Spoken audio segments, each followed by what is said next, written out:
Yo, welcome back to the checkup where we talk hoops and hoops only. And in this video, we're going to be discussing one of the league's most underrated young teams and just teams in general so far this season, and that team is the Toronto Raptors. Currently, the Raptors are 6-5 and 8th in the Eastern Conference, but so far they've been a really fun team to watch, and I like them because they play really scrappy, physical, and they also got talent. It's not like they're just, a scrappy team, but with players that can't really, not say play, but they're not the most talented players. Like, they got talented individual players, and then they play physical as well, which is something I like. And the players they got, they got some pretty high potential as well. If we look at the stats right now, Toronto is one of the league's best defensive teams, 4th in opponent points per game at 101.8 points per game allowed, and are leading the league in steals and deflections. Their team right now is all over the place when it comes to playing defense. They're, up on you, and, they're poking the ball out. They're just doing everything right now on the defensive side of the ball. And the key players for this have been Gary Trent Jr., who's the NBA's steals leader so far, which is something I didn't think would happen. Scotty Barnes, who's currently one of the top 3 Rookie of the Year favorites.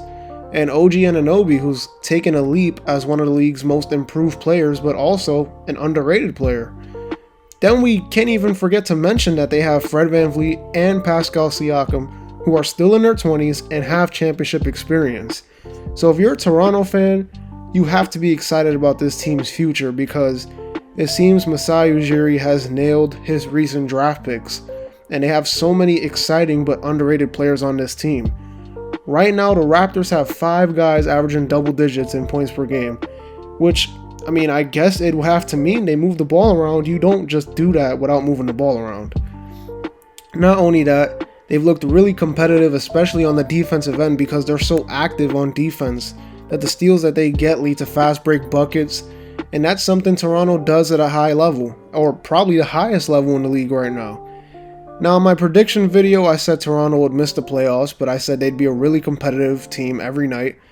And if they keep playing like this on defense, and they pick up the scoring a little bit, because right now they're averaging about 104 points per game, which is only 3 more than they allow, then they will for sure be in that play-in, because this team is really talented, and I underestimated them a little bit, to say the least. I didn't think Scotty Barnes would be this good right out the gate. And I didn't think that Gary Trent would take such a leap as a defender, because right now his team is playing pretty well. And the crazy thing is, they don't even got guys like that who are like a decade into the league. Like, all their guys are about 5 years or below. A majority of them 5 years or below in the league, which is something that's crazy to me. And we never mentioned them when it comes to young teams, but this team is young. And the best thing about all this, if you're a Toronto fan, is it's a win-win type of year for Toronto. If they make the playoffs, then the young players they got right now get that playoff experience. But if they miss the playoffs, they get another lottery pick to go along with a group of talented players currently at the average age of 25 years old, which is one of the league's top 10 youngest groups in the NBA right now.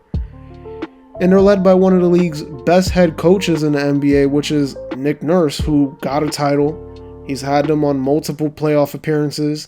He knows what it takes to win big games. He knows what it takes to win championships, which is the most important thing.